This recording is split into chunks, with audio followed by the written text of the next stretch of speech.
Olá pessoal, então prosseguindo aí com o nosso curso, e na aula de hoje eu vou falar para vocês sobre o modelo de Verhulst discreto, que é o conhecido mapa logístico, né? Então, o que eu gostaria de colocar aqui para vocês é, primeiramente, apresentar o modelo de Verhulst, né, que a gente já trabalhou aí nas aulas anteriores, e eu gostaria de discretizá-lo, né? Discretizá-lo no sentido de que, se dessa forma eu considero n como uma variável contínua, né?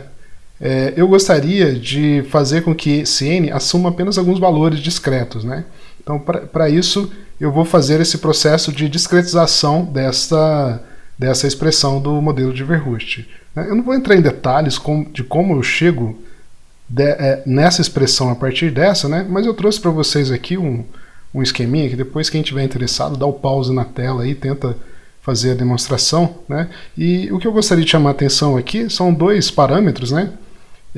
No caso é o parâmetro lambda, que está relacionado com a taxa de crescimento da população, né? A partir dessa fórmula, e n, que é uma espécie de densidade de indivíduos, né? Porque eu tenho nzinho escrito como enão, né, que é o número de indivíduos, dividido por c, onde c é proporcional à capacidade de carregamento. Então o meu n é uma espécie de densidade populacional, né? Então, voltando aqui na expressão da discretização, eu posso escrever o modelo de Verhulst dessa forma, onde n é uma variável contínua, ou eu posso escrever o modelo de Verhulst por essa forma, onde n é uma espécie de densidade de indivíduos, e ele assume valores discretos.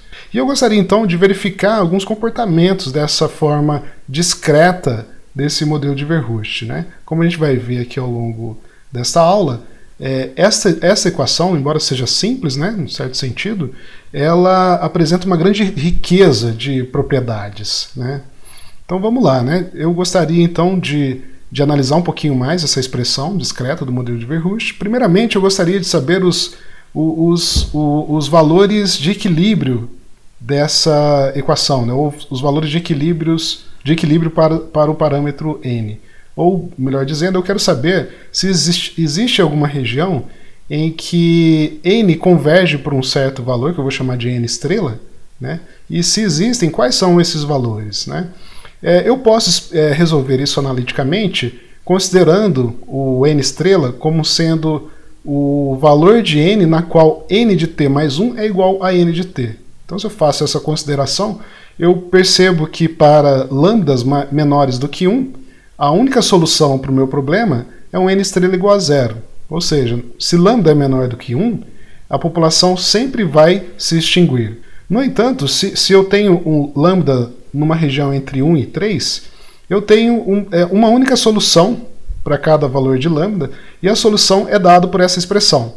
Então, a população sempre converge para um n estrela dado por essa expressão quando eu tenho lambda entre 1 e 3. Né? Se eu coloco essas informações aqui num gráfico, eu tenho uma coisa desse tipo, né? N estrela em função de lambda. Então, se lambda é menor do que 1, a população se extingue, né? Então n estrela é igual a 0. E se lambda é maior que 1, eu tenho esse comportamento, né? O n estrela vai aumentando, ou seja, a população converge para um valor que vai e cujo valor vai aumentando na medida que eu vou aumentando o valor de lambda.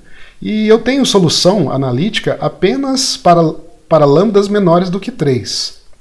Essa expressão aqui, eu só consigo ter soluções estáveis nessa região de lambdas menores do que 3. Então eu não sei dizer nada analiticamente para lambdas maiores do que 3, né? Mas eu posso fazer simulações. É isso que eu vou fazer aqui no restante da aula e ver o que vai acontecer com esse n estrela em função do lambda, né? Então, só para começar a ilustrar aqui, né, algumas simulaçõezinhas, né, eu posso brincar numa região de parâmetros de lambda que eu já sei a resposta analítica, né? Por exemplo, lambda igual a 2, né, eu sei que analiticamente, né, que a resposta seria, eu sei que a resposta é 0,5, usando aquela expressão anterior, né? E quando eu faço a simulação, é exatamente isso que eu percebo. E se eu começo a simulação com diferentes condições iniciais, aqui a curva vermelha e a curva preta são diferentes simulações com diferentes condições iniciais, E o verdinho é a diferença de população dessas duas simulações, né? Então note que a diferença da população dessas duas simulações vai a zero, no limite de t suficientemente grande.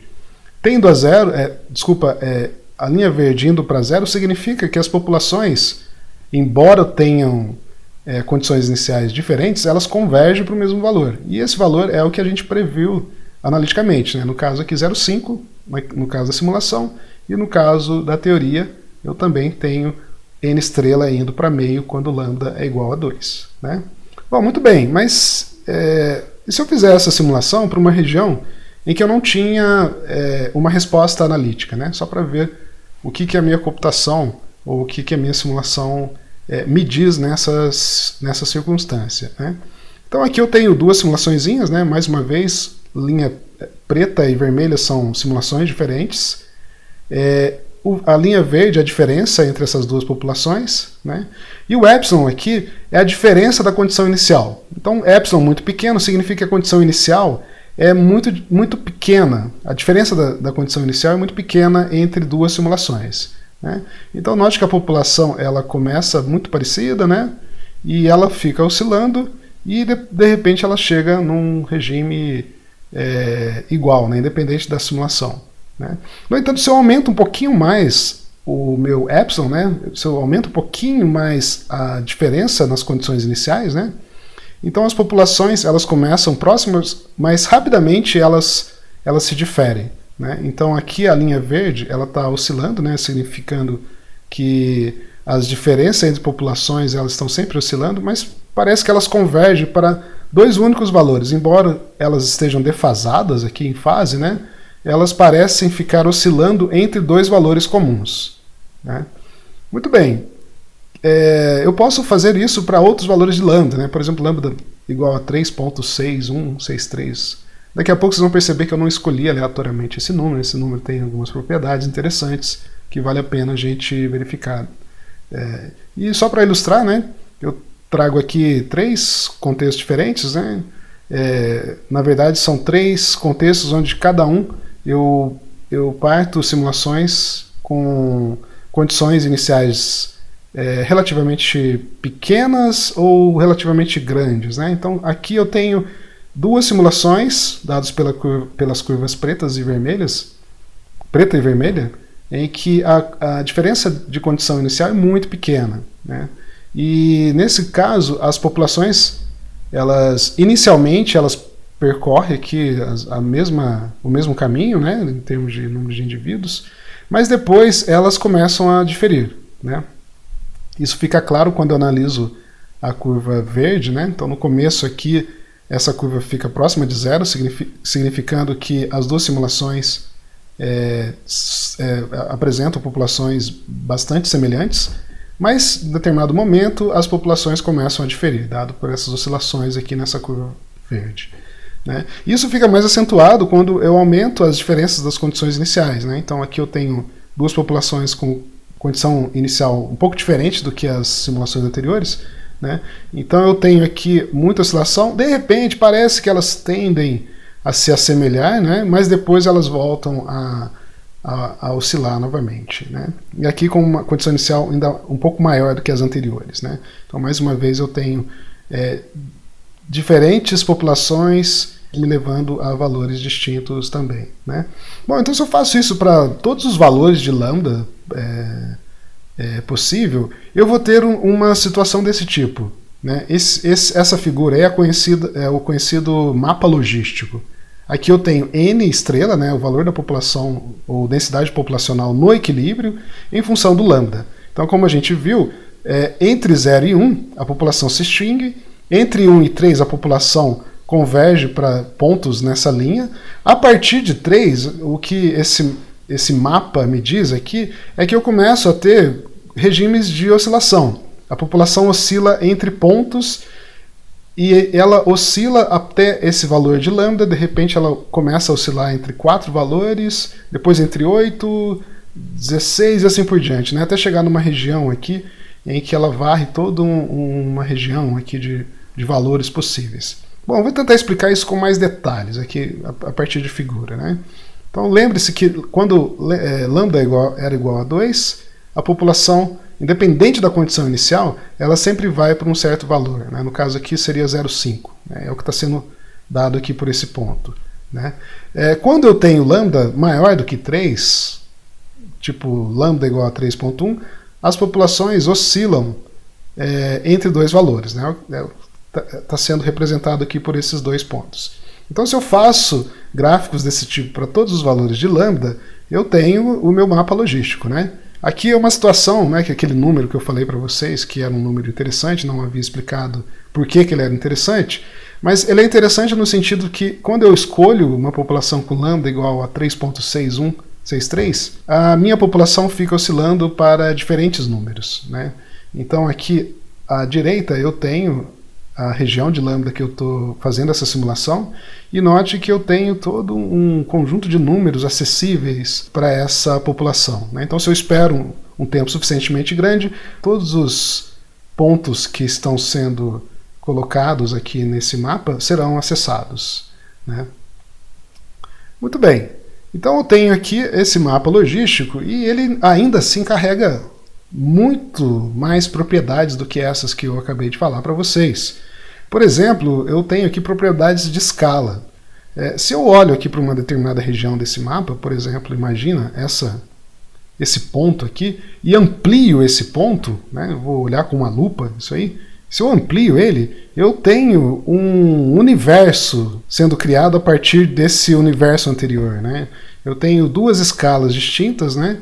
E parece que a escala mais inferior, ela carrega tanta informação quanto a escala anterior, né? E se eu fizer isso, um zoom, né, em mais partes aqui desse gráfico, eu vou ter outros universos parecidos com os universos das escalas anteriores, né? Eu trouxe aqui um vídeo para que vocês percebam, né, a complexidade dessa figura, né? Então eu vou entrar dentro dela, né, vou pegar uma lupa e vou entrar dentro dessa figura e vou perceber universos idênticos aos universos das escalas anteriores sendo criados, né?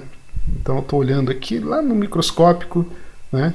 E quando eu olho lá no microscópico, na verdade eu vejo novamente a mesma figura que eu via numa escala anterior, né? Então vai sendo criados universos e universos dentro desse mapa logístico, né? Eu posso ficar aqui infinitamente, né? Vou ficar aqui num tempo infinitamente, sempre eu vou ter novas estruturas semelhantes com as estruturas das escalas anteriores, né?